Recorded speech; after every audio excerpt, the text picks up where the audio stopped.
It's time now for Countywide, a special presentation of Yavapai Broadcasting News. Join Paul David and Brad Miller as they talk with our community's leaders, newsmakers, and people in the know. You'll hear about the hot topics that affect all our lives here in Yavapai County. And now, here's today's Countywide. And welcome to the program. Brad Miller with you. It is Countywide. We welcome into studio today Assistant Fire Chief Jerry Dirksen with the Verde Valley Fire District here in the Verde Valley. And Chief, we say hello to you, sir. Thank you. Thank you for allowing me to come and talk. It's been a while since we've done this. It's been a little time since we've done this, but yeah, I thought what better than perhaps going into our holiday weekend to talk about fire safety as we record our show today, just a couple days before the big Memorial Day weekend. Wildfires continue to rage, the Sunflower Fire, and of course the Gladiator Fire on the Prescott National Forest. We'll chat a little about some of those things, but today I think, Chief, what we want to do is kind of focus about here again, especially as we have the summer kickoff holiday, kind of backyard safety. Charcoal. I think between Paul and I in the newsroom, every person on our staff has been by in the last day or two to say, can I have charcoal fire this weekend? Can I grill this? Can I, and all that. And I think to us, it just said there's a lot of misunderstanding about what we can and cannot do, whether it's on the forest or even in our own backyards. And so that's what we wanted to kind of talk a little bit about today. So let's just get right to it. Let's start there. Okay. A lot of barbecue season's here, Chief. Exactly, and this is a great time for barbecuing. It's time we have families there, and this is a time when Memorial Day is known for that type of thing. And right now we have a countywide ban, and when there's a high risk of wildland fires in the area, the county has the authority to be able to ban fires. And basically it's open fires, but they do allow some certain things. And if you have any questions, you can go to their website for Yavapai County, and they have information on it. But you can use grills as long as it's even charcoal grills, as long as there's a cover for it, and you can completely be covered. And actually you can use a fire pit the type that's bought commercially that has a screen, and the screen completely covers the whole area where that fire is. And the basic thing to remember is even with charcoal, you get a wind that comes through, and a little spark can take off and end up starting a big fire just hitting something that's dry. And with the humidity so low, the winds we're going to have this weekend, that's what their concern is. They just don't want a fire to get out. It seems like a lot of times we think about the source of wildfires, whether it's something that happens out in the forest or in the urban interface or where have you. We think about the Red Flag Day and no open burning and people drawing permits to burn off scrub brush they've cleared away from their homes and stuff. And we know that that's out these days with the permits. But you kind of said something that I chuckled at before the show. A spark's a spark. Oh, yeah. Where it comes from isn't going to matter if it gets into the right mix of fuel. And that goes along with, too, that even welding is not allowed outside right now. Chainsaws aren't allowed. You can get special permission, and there are certain businesses that can do that, but we've had multiple welding fires. Sedona had one that was significant when they were just welding a fence, and that took off here a couple of years ago. So those aren't even allowed. Even the tiki lamps that they have, because they may fall over and they have the flames that are out, those are not legal right now until we get moisture and the ban is taken off and we're back once again to normal non-fire season. One of the things that we want to say on our program today, if you're unsure, call your fire jurisdiction. If you live here in town or whether it's Cottonwood, Verde, anywhere in our listening audience, call your local fire jurisdiction. Shouldn't they be able to help us, Chief? And aren't most of the districts pretty uniform now in what is and isn't allowable? Yeah, that's one thing that's nice is the county covers it all. So when the ban is there, it's a county ban. So that's where we get our direction from right now. Now there are some differences with the Forest Service. Right. And theirs is a little bit different. So you want to check with the Forest Service for theirs, but they've got a ban on right now as well too for open flames and what can and can't be used. Now things that are ran by gas, little gas ovens and stuff like that, those things are still allowed. And there are certain areas that certain things are, but you'd have to know where they are. And one of the things, if you end up doing it wrong and not doing that, they have authority to fine an individual up to $5,000 and maybe 6 months imprisonment with that. So the fine's pretty stiff, but when you take a look at the damage from all these forest fires that's happened through the states these past years, you can understand why. I'm a little confused on, well, I thought I knew the answer, but I was wrong. The gas grill, whether it's like the little propane camp stove, say, or even a gas, Weber grill in your backyard, as opposed to charcoal. Now, you said charcoal's allowed at home and stuff like this. At the forest, it's a little different. It's not. But why is that?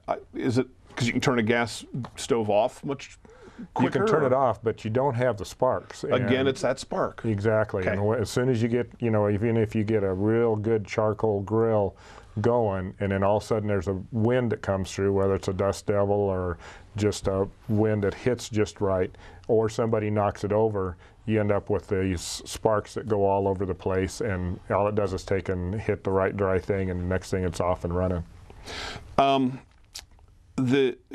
With the ban, the weed burners, there's a lot of people that are doing that. They're starting to kind of dry out the weeds and whatnot. Can we still use those under the county ban or no? No. You wouldn't be able to use those with that, because that creates an open flame with those. And we had a situation here just within the last month that explains kind of why. We had somebody that was trying to clear more of the area out, and they went ahead and used a weed burner and was doing good, because the weed burner consumes all of it, and we don't have the chance for it to smolder later on and kick back up. But this one here, when it went to the side, a little leaf ended up catching partially on fire, and it just kind of flipped over, and it ended up smoldering, and he went to step on it. When he did, it jumped into the grasses, and it grew so fast that he could not catch it. He couldn't put it out. We had to be called. The neighbors were there, threatened other homes as well too, and it grew to an acre just that fast. One burning leaf. One burning leaf that was going. And that's part of what was interesting, is he was trying to work with some defensible space, and that house was not affected because it had a good defensible space. It had 30 feet out where they had different plants, but they had gravel that are there. If you got 30 feet, that you've got lawns that are irrigated, that really helps. And then there's other areas to go even further. Trees, if you can clear out the bottoms underneath the trees, trim off the branches to where if somebody gets into the weeds as they grow each year, that doesn't end up getting into the trees and then exploding and continuing to grow. Let's talk a little bit about defensible space. Okay. For our listeners, we've talked about it for years on our radio stations, but it bears repeating every season. When we say defensible space, first of all, could you define that for us? What does that mean? It gives us a chance to help protect the home, and you as well too, to have your home protected. A fire happens, and like this guy that was trying to do something good, and then that fire started. It took off so fast that there's going to be 4 or 5 minutes before we're going to be able to get on the scene. So in that time, is that going to be burning up right next to your house? Is that going to get into your wood pile that's right next to your house? So we want a space that allows those fires to slow down or stop before it gets to your area. And when we're talking about defensible space, the first 30 feet, it's good to have it to where apparatus can drive around your house if they have to help protect it. Okay. Have it grass that's green there, or have gravel, which a lot of places have. And then beyond that, the trees would be maybe closer if you have trees, but trim the bottom branches up to about 3 feet and get that cleared out, and get the foxtails and those kind of things cleared out. And then the further you get away from your home, then it gets more to natural vegetation, which gets into our mice's home, our rattlesnakes' homes, our rabbits' homes and stuff like that. Right. But it allows us that space when we're trying to protect your home. It's interesting. You mentioned, we've talked many times, you and I and other fire agencies on our stations about that. And you think about clearing it, and imagine if there was a fire on the ground level, and just picture that around your house. What would burn, what was more, and we talk about the vegetation and things so often, but it can be other stuff too. At our house, we're planning on a yard sale next weekend. We got cardboard boxes under the carport that I'd be embarrassed for you to see. But so it can be other just kinds of crap, if you will, stuff that piles up at a homeowner's home. Exactly. Not just natural vegetation, but boxes and things like that. Yeah, and that's one of the things that we find when we go out and we're trying to protect a whole community in wildland. A lot of times they'll have stuff stored underneath their deck or stuff like that there, and you just think of how fast that things can happen, you know, and having those things that are have them moved out and having them in areas to where it's safe and when the fire can't grow. Most of the fire agencies through Yavapai County, certainly the Forest Service, have very good comprehensive websites, some of them very detailed with what defensible space is, all of the tips Chief is talking about today. We'll take a short break and we'll talk more about it, how to have a safe and happy summer as well as a holiday weekend. Chief Jerry Dirksen, Assistant Chief, Verde Valley Fire. We're back after this. Here in northern Arizona and throughout Yavapai County, people count on Orkin Pest Control. With over 100 years of combined experience, nobody knows how to protect your home or your business from harmful or annoying pests like the Orkin Man. To start service, contact your northern Arizona Orkin Pest Control. In the Verde Valley, call 567-5100 or Orkin Pest Control in the Prescott area at 775-8772. Hi, I'm Steve Scourge with Yavapai Silent Witness. Marcel Gonzalez was murdered on this spot almost 15 years ago, back in March of 1997. We know that there is somebody out there who knows what happened in the alley that night. Yavapai Silent Witness is offering an $11,000 cash reward for information that leads to the arrest of Marcel's killer.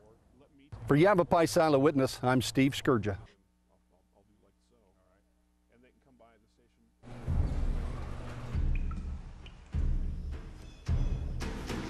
The pain will not control us. It will never break us, define us, or keep us still. Because arthritis can't beat us if we beat it first. In the fight against arthritis, you need a weapon. What's yours? Visit the Arthritis Foundation at fightarthritispain.org.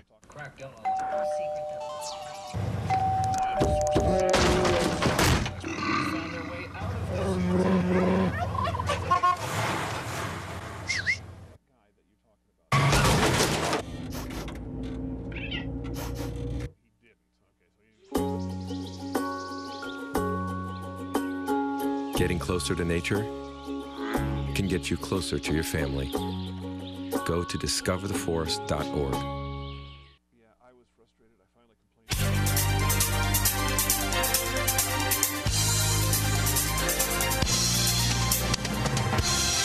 Welcome back to the program. Assistant Fire Chief Jerry Dirksen with Verde Valley Fire. Really speaking, I think, Chief, it's fair to say for everybody today about safety, especially here as we kind of kick off the summer fire safety. Our wildfire season has hit earlier than typical, as evidenced by the fires that are burning on our forest. I'm going to hold this up and let the guys kind of take a look at that for our video audience. For the radio folks, you got a real nice kind of handout about defensible space and things like that. Tell me about It's a Wildland and Disaster Survival Guide, and we came up with this in 2009, and it was in the papers. So it's some of the information's dated in it, but you know, defensible space has been the same for years, and it's still the same. And this has some good things that are in it that give you good direction on that. And it's available at the Verde Village Fire Station and also at the Cornville Fire Station there. And we'd love for people to come by and pick them up. So if somebody wants to do that, and this also refers to firewise.org, and firewise.org is where a lot of this information comes from, but it talks about what type of plants on firewise.org that are fire resistant, you know, just a lot of different things that can really help people make their houses fire safe. Right up front on page 2, a very good illustrated description of the defensible space that you talked about. Yes. Extremely helpful, so you can grab that at the fire stations. Let's talk about fireworks. Oh yeah, that's been a real political hot potato that a lot of people don't realize what's been going on back and forth in the legislature, and how do we protect ourselves. The fire service nationwide has been very concerned about fireworks and everything, and you know, they just sent out a report not too long ago about 2009, And in 2009, there were over 18,000 fires that were caused by fireworks. Caused $38 million worth of damage, 30 people were injured, and 6 people were killed just as a result of fires that were started by fireworks.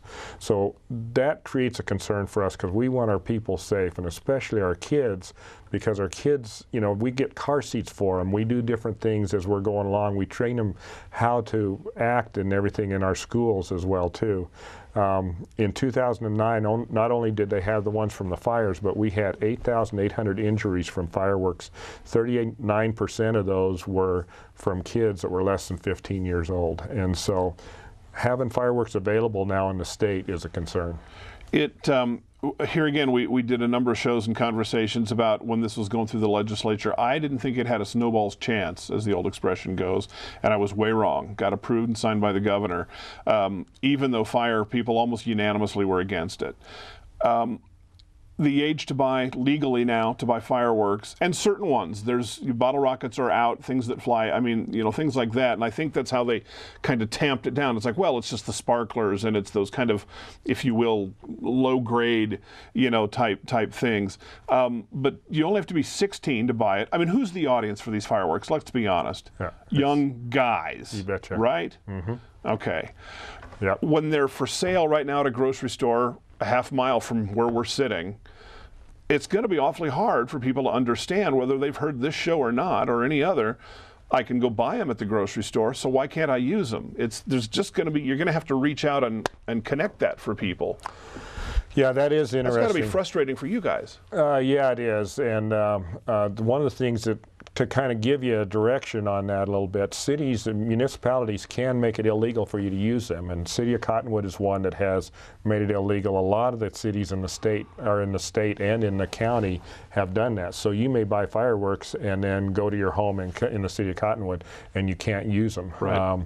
Counties can put a restriction on it when they have a ban going on, which we have a ban going on right now. So nowhere in the county can you use fireworks, even the ones that are being sold at the store right now. The other thing that happens is people will sometimes get them in Mexico or some other place that's allowed, bring them and know that, okay, well, they sell them in the stores, so I'm going to use them.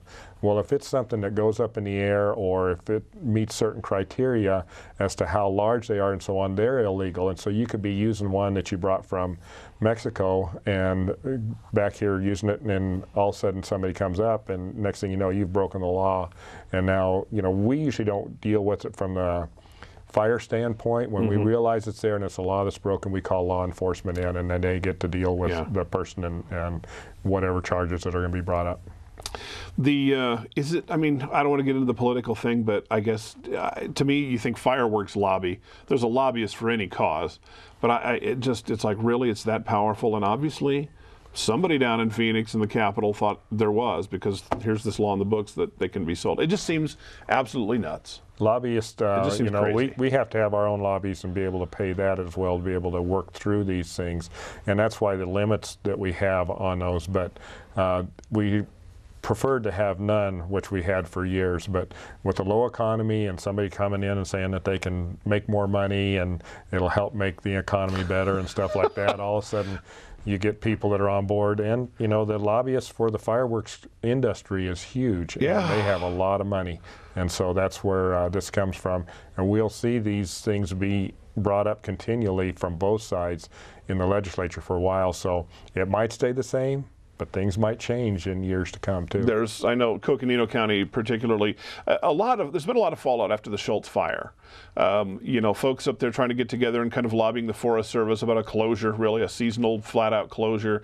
The fireworks issue up there, even though that fire wasn't caused by fireworks, right. They've really kind of gotten that. And sometimes that happens after a disaster on that scale, doesn't it? That people really think, you know, we really do need to kind of grab this. Whether it's right or wrong, it's what they want to do. And I expect you're right, citizens are going to jump into this fireworks thing.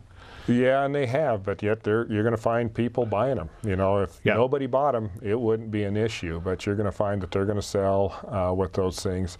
The key is, you know, be aware of it, you know, and I know this weekend I'm having grandkids over, so their parents are going to be there as well too, and you're going to have family gatherings. So let's, you know, if they are there and they're in an area where they can be utilized and somebody decides to try to use them, then you really monitor those kids, and let's don't have something happen to where you're going to have a grandchild or a child that has an eye injury that can't be fixed, or that ends up with a burn on a scar on their face or anywhere that with those types of things. So just really be safe and take care of it, and that's where we're really at. The other thing is Forest Service does not allow fireworks, and I mean that doesn't depend on just on 4th of July or New Year's. It all year round, no matter what, you set off fireworks in the forest, and you can come back to those same fines of maybe $5,000 or maybe up to 6 months imprisonment. That are the max that they can give for those. Yeah, they're not fooling around over those things. All right, let's take another break. Assistant Chief Jerry Dirksen, Verde Valley Fire, our guest. Countywide's back right after this. Here in northern Arizona and throughout Yavapai County, people count on Orkin Pest Control. With over 100 years of combined experience, nobody knows how to protect your home or your business from harmful or annoying pests like the Orkin Man. To start service, contact your Northern Arizona Orkin Pest Control. In the Verde Valley, call 567-5100 or Orkin Pest Control in the Prescott area at 775-8772.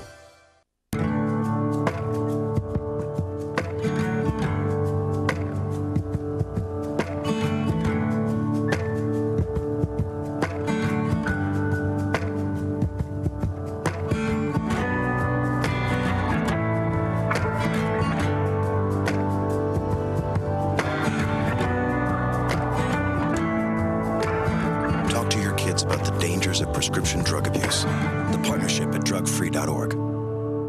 Hi, I'm Steve Scourgy with Yavapai Silent Witness. Maricel Gonzalez was murdered on this spot almost 15 years ago, back in March of 1997. We know that there is somebody out there who knows what happened in the alley that night. Yavapai Silent Witness is offering an $11,000 cash reward for information that leads to the arrest of Maricel's killer.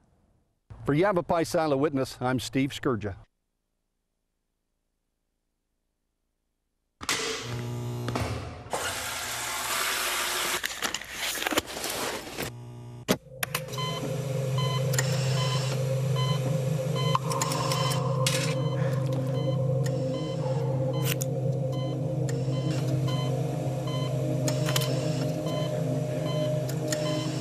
Every year, 2 million kids play doctor by taking pills not prescribed to them.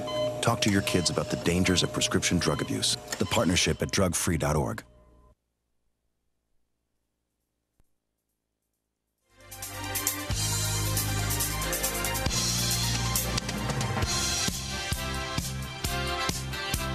Welcome back to the program. Again, Jerry Dirksen, our guest today, a career fireman, assistant chief now with Verde Valley Fire.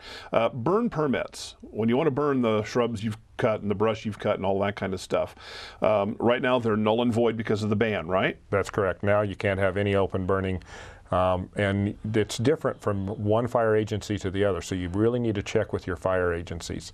For us right now in the Verde Valley Fire District, and for most of them in the Verde Valley, on their permits they have a number that you have to call before you burn, and that lets us know where you're burning and that you are, but it also lets you know that this is a red flag day or this is a day that you cannot burn. Right. So and some of them are good for 5 days in some agencies are good for as long as you have the property. There's differences, so you need to know that and check with your fire agency in the property that you're at, that's in whatever agency that is.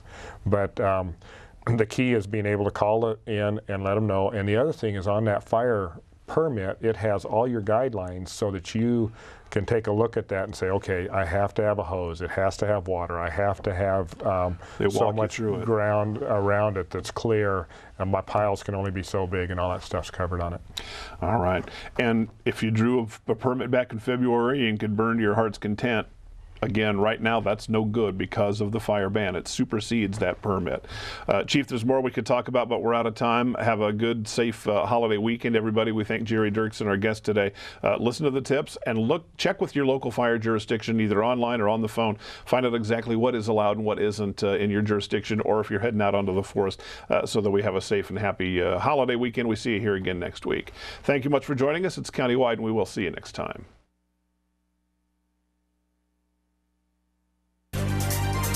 This has been Countywide, a special presentation of Yavapai Broadcasting News. Listen in each Tuesday and Thursday as we tackle the hot topics and talk to the decision makers across Yavapai County.